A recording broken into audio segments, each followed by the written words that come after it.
Today in this video we'll be seeing the generations of computer, or what are the changes made in the technology of hardware as well as the software of computer. So there are 5 generations of computer. So let's see them one by one. First generation computer. जो first generation के computers थे, it was use in the period 1940 to 1956. And ये जो computers होते थे, they were making use of vacuum tubes, जो कि एक फ्रेगल ग्लास होती थी, जिसके जरिए से आप अपने कंप्यूटर्स को कंट्रोल एंड जो भी एम्पलीफाई करना होता, आपको जो भी इलेक्ट्रॉनिक सिग्नल्स सेंड करने होते थे, तो सर्किटरी पर्पस के लिए हम वैक्यूम ट्यूब्स का यूज करते थे. ये जो वैक्यूम ट्यूब्स थी, ये it was very much use, जिसके वजह से इस कंप्यूटर का साइज एक रूम के जितना बिग हो जाता था. एंड वैक्यूम ट्यूब्स को यूज़ करना बहुत एक्सपेंसिव होता था, क्योंकि ये जो 18,000 वैक्यूम ट्यूब्स का यहाँ पे यूज़ किया जाता था. And at a time only one calculation हम कर सकते थे. अब अगर हम एक से ज़्यादा कैलकुलेशन करने जाते थे, तो जो वैक्यूम ट्यूब्स होती थी वो उसमें हीट जनरेट होती थी, and it was not a reliable way. तो वो फूट जाती थी, एंड फिजिकली हमें जाके वो वैक्यूम ट्यूब्स को रिप्लेस करना होता था. सो फर्स्ट जनरेशन कंप्यूटर में अगर हमें कुछ इंस्ट्रक्शंस देना था, तो जो हम instructions with the help of punch cards and paper tapes के ज़रिए से हम फर्स्ट जनरेशन के कंप्यूटर को इंस्ट्रक्शंस दे सकते थे. एंड हमें जो भी आउटपुट देखना होता था, तो वो आउटपुट हम प्रिंट आउट्स के ज़रिए से देख सकते थे. फर्स्ट जनरेशन कंप्यूटर्स में हम बहुत limited amount of data store कर सकते थे, बिकॉज उस वक्त हम सिर्फ मैग्नेटिक ड्रम्स का ही यूज़ किया करते थे. एंड जो फर्स्ट जनरेशन कंप्यूटर अगर हम देखें, तो उसकी साइज़ एक रूम की जितनी होती थी, एंड अगर उसका वेट देखा जाए तो its weight was 30 tons. And हमें 200 kilo watts of electricity power का नीड होता था अगर हमें फर्स्ट जनरेशन के कंप्यूटर को हमें रन करना हो. एंड इसके अलावा 18,000 वैक्यूम ट्यूब्स के अलावा हम 1,500 रिलेस का यूज़ करते थे. इसके अलावा हमें अगर कंप्यूटर को एक्सेस करना है, तो हमें उसे कूलिंग टेम्परेचर देना होता था. ये एक देखो फर्स्ट जनरेशन कंप्यूटर का एक लुक दिया गया है.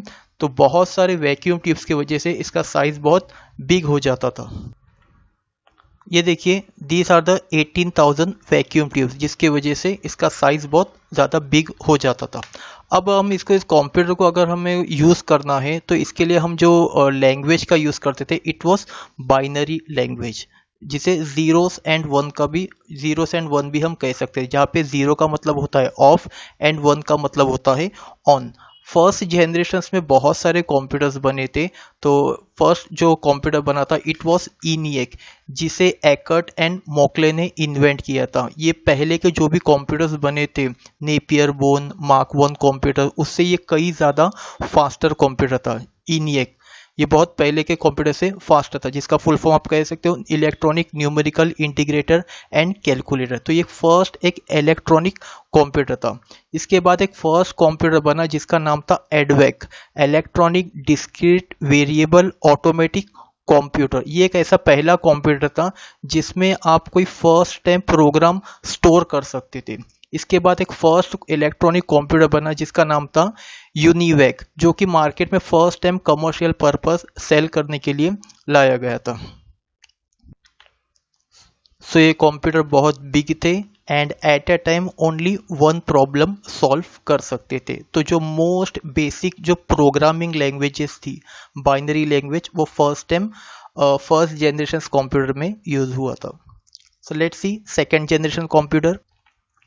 सेकेंड जनरेशन कंप्यूटर जिसका टाइम पीरियड था 1956 टू 1963.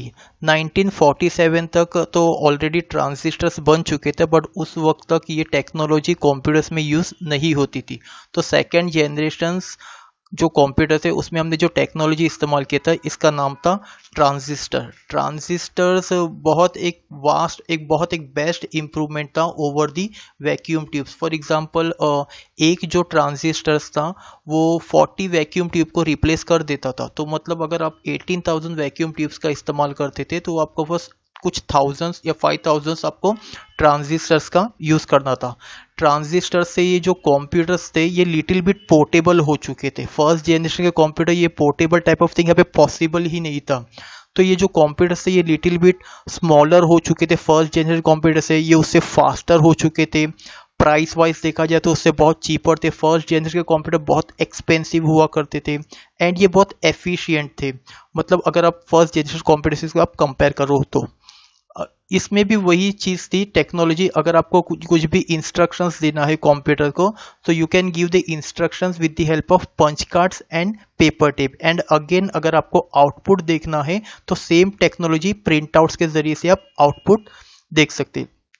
इस सेकेंड जनरेशन में हमने जो लैंग्वेज इस्तेमाल किया था इट वॉज असेंबली लैंग्वेज, जिसे आप सिंबॉलिक लैंग्वेज भी कह सकते हो। जैसे कि फॉर एग्जांपल आपको जो भी कैलकुलेशन करना है आप सिंबल्स एंड वर्ड्स के जरिए से इंस्ट्रक्शंस दे सकते हो। जैसे कि फॉर एग्जांपल अगर आपको एडिशन करना है तो आप ऐड दे सकते हो, मल्टीप्लिकेशन करना है मल दे सकते हो, एक्सपोनेंट फाइंड आउट करना है आप EXP दे सकते हो, डिवीजन के लिए DIV दे सकते हो। इसी तरीके से आप जो भी आप इंस्ट्रक्शंस थे and at the same time high level programming language भी इसी जनरेशन में डेवलप हुई थी। जैसे कि फॉर एग्जांपल कोबोल, जैसे कि जो बिजनेस फॉर्म से वो मतलब यहाँ इस जनरेशन में स्पेसिफिक कंप्यूटर को जनरेट किया गया था। तो COBOL common business oriented language, Fortran जो भी इंजीनियर से फॉर्मूला ट्रांसलेशन, लिस्प, तो बहुत सारे इसमें हाई लेवल प्रोग्रामिंग लैंग्वेज का डेवलपमेंट हुआ। तो जो आपके फर्स्ट जनरेशन के कंप्यूटर बहुत बिग थे तो ये थोड़े बहुत पोर्टेबल टाइप हो चुके थे। आपके जो फर्स्ट जनरेशन के जो कंप्यूटर्स थे वो मिली सेकेंड में कैलकुलेशन करते थे, तो आपके जो सेकेंड जनरेशन के कंप्यूटर ये माइक्रो सेकेंड्स में आपका कैलकुलेशन कर देते थे। तो दिस वेर द टेक्नोलॉजी जो हमने ट्रांजिस्टर्स का यूज़ करना स्टार्ट किया था, तो जिससे हमारे कंप्यूटर्स बहुत पावरफुल हो चुके थे एंड ये बहुत कम heat as compare to first generation बहुत कम हीट जनरेट करते थे। बट अगेन इस जनरेशन के कंप्यूटर को भी आपको कंट्रोल्ड क्लाइमेट देना होता था, आपको कंट्रोल्ड AC या जो आपको कूलिंग यहाँ पे जो देनी पड़ती थी, क्योंकि यहाँ पर भी वही हीट प्रॉब्लम ही अराइज होता था। हनीवेल 400, IBM 7094, यूनिवेक 1108, ये ऐसे कुछ जनरेशन्स के सेकेंड जनरेशन के कंप्यूटर के नेम है। थर्ड जनरेशन कंप्यूटर का जो टाइम पीरियड था इट वाज फ्रॉम 1963 टू 1971। थर्ड जनरेशन कंप्यूटर में हमने अब ट्रांजिस्टर्स को रिप्लेस करके यूज़ किया हमने जो टेक्नोलॉजी, उसका नाम था इंटीग्रेटेड सर्किट। तो फर्स्ट सेकेंड से बहुत एक ड्रास्टिक चेंज हमारे थर्ड जनरेशन के कंप्यूटर्स में आ चुका था। एक जो बिगेस्ट इन्वेंशन हम कह सकते हैं हार्डवेयर पॉइंट ऑफ व्यू से थर्ड जनरेशन में, वो ये था कि यहाँ पे punch cards and paper tapes को कीबोर्ड ने रिप्लेस कर दिए थे। अब इस वक्त कीबोर्ड्स आपके पास अवेलेबल थे जो कि QWERTY फॉर्मेट में नहीं ABCD फॉर्मेट में होते थे, एंड जो आपके प्रिंट आउट से उसको रिप्लेस कर दिए थे मॉनिटर स्क्रीन से। जो भी इंपॉर्टेंट थिंग अगर आपको हार्ड कॉपी चाहिए तो आप फिर उसको प्रिंट आउट इजीली कर सकते हो। तो थर्ड जनरेशन में बहुत स्मॉलर कंप्यूटर एंड बहुत फास्टर कंप्यूटर्स आ चुके थे। थर्ड जनरेशन में मैग्नेटिक डिस्क एंड बहुत डिफरेंट टाइप्स ऑफ लैंग्वेजेस का इंट्रोडक्शन हुआ, जैसे कि for example pascal, basic, and ये एक ऐसा जनरेशन था जिसमें फर्स्ट टाइम कोई एक ऑपरेटिंग सिस्टम इंट्रोड्यूस हुआ था थर्ड जनरेशन में। मेन फ्रेम, मिनी कंप्यूटर्स, जो भी नेटवर्क्स है वो इसी थर्ड जनरेशन में ही इंट्रोड्यूस हुए थे।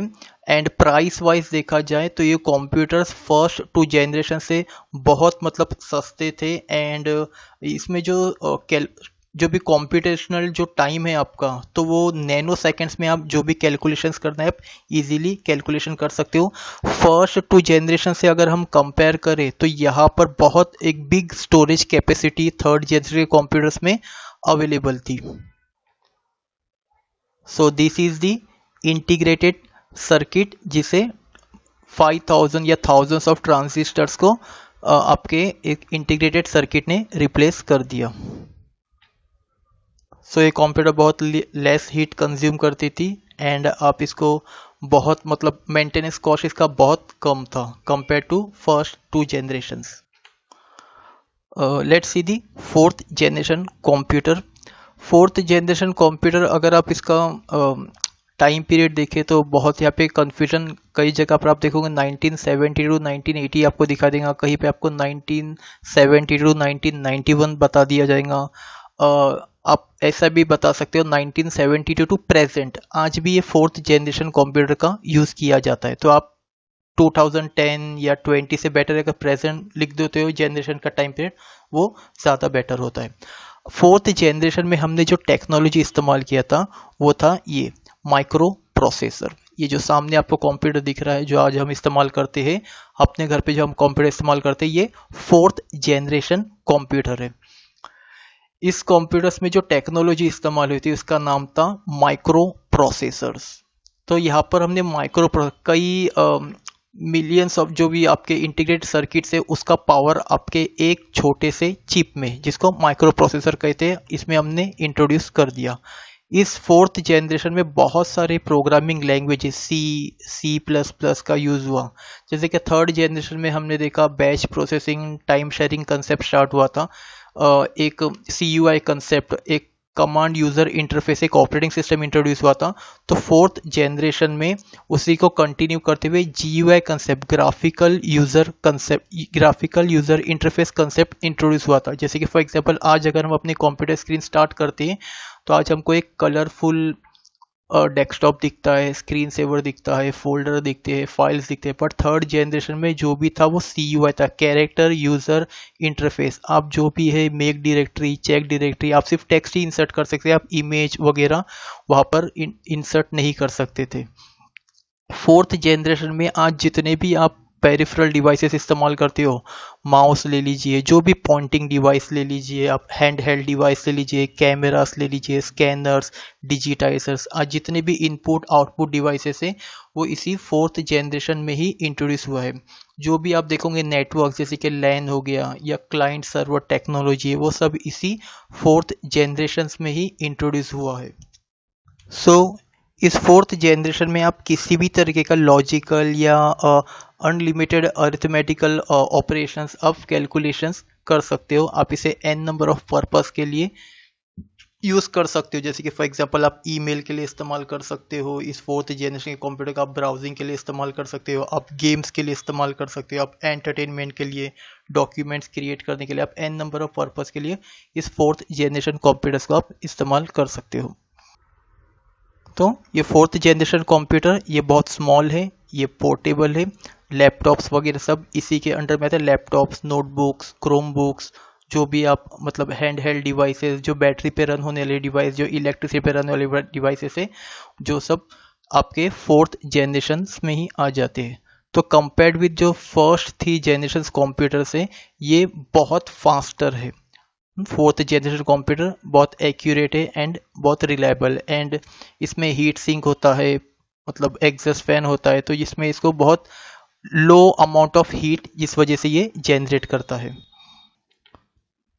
फिफ्थ जनरेशन अगर आप इसका टाइम पीरियड कहे तो आप कह सकते हो 1991 टू फ्यूचर आप कह सकते हो। अब आज भी फिफ्थ जनरेशन टेक्नोलॉजी में वर्क किया जा रहा है एंड जो फ्यूचर में भी मतलब इसी पे वर्क किया जाता है। जैसे कि आप ultra large scale integrated technology हम कह सकते हैं, या पैरेलल प्रोसेसिंग कह लीजिए, या ग्रिड कंप्यूटिंग, या क्वांटम कंप्यूटिंग, या फिर आर्टिफिशियल इंटेलिजेंस, तो इन सब पे वर्क किया जा रहा है। इसमें भी बहुत सारे आज जावा ने बहुत सारे हाई लेवल लैंग्वेज का यूज़ किया जाता है। तो ये फिफ्थ जनरेशन टेक्नोलॉजी है। यहाँ पर जैसे कि फॉर एग्जांपल जो डिवाइसेस यूज़ किए जाते हैं, जैसे कि वॉइस रिकॉग्निशन डिवाइसेस इस्तेमाल किए जाते हैं। जैसे कि फॉर एग्जांपल कोई एक रोबोट है तो आप उसे कुछ कीबोर्ड के ज़रिए से, अभी आपको जैसे कि थर्ड जनरेशन फोर्थ जनरेशन आप मशीन कीबोर्ड्स मॉनिटर का इस्तेमाल करते हो, तो अब आप वॉइस रिकॉग्निशन डिवाइसेस के ज़रिए से किसी रोबोट को इंस्ट्रक्शंस दे सकते हो, या कुछ हैंड राइटिंग रिकॉग्निशन, कुछ हैंड रिटन है उसे वो देखकर रिकॉग्नाइज कर ले। तो यहाँ पे ऐसे बहुत सारे वायरलेस डिवाइसेस का इस्तेमाल किया जाए, जैसे कि वो टच डिवाइसेस का इस्तेमाल किया गया, या कुछ स्पीच से रिलेटेड। तो यहाँ पे फोर्थ जनरेशन में हमने बहुत सारे इंटरनेट, इंट्रानेट, एक्स्ट्रानेट टेक्नोलॉजीज का हम यूज़ करते हैं। तो फोर्थ जनरेशन में हम वर्क करते हैं आर्टिफिशियल इंटेलिजेंस। हम ह्यूमन बींग्स में जो नॉलेज है, इंटेलिजेंस है, हम में वो नेचुरल है। तो इसी तरीके के इंटेलिजेंस हम इसी तरीके से हम कुछ इंटेलिजेंट मशीन्स बनाते हैं जो फॉर एग्जांपल डिफेंस में हम इस्तेमाल कर सकते हैं, या इस तरीके के रोबोट्स बना ले जो ऑर्गेनाइजेशंस में या होम में हमारा कुछ वर्क कर सके, जिनमें ये कैपेबिलिटी है कि वो थिंक करके आपको रेस्पॉन्ड कर सके। जैसे कि फॉर एग्जांपल आज भी इस पे वर्क हो रहा है, ऐसे बहुत सारे रोबोट बन चुके, बट इस तरीके से रोबोट्स में हम थिंग्स बनाने की कोशिश कर रहे हैं कि जैसे कि फॉर एग्जांपल वो इमोशंस, सॉरोनेस, जॉयनेस, इस तरीके के वो आपको ऐसे आज चाइना ने बहुत सारे रोबोट्स बना दिए हैं जो आप अगर इंटरेक्ट करेंगे तो आपके लिए डिस्टिंग्विश करना डिफ़िकल्ट होगा कि जो आपके सामने जो एक रोबोट है या ह्यूमन बीइंग है, आपको ये कंपेयर करना एक डिफ़िकल्ट हो जाता है।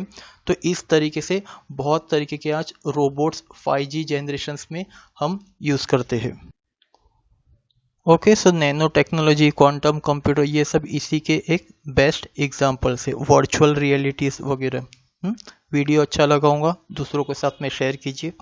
वीडियो अच्छा नहीं लगा होगा तो आप कमेंट बॉक्स में अपने सजेशंस दे सकते हो। Thanks for watching.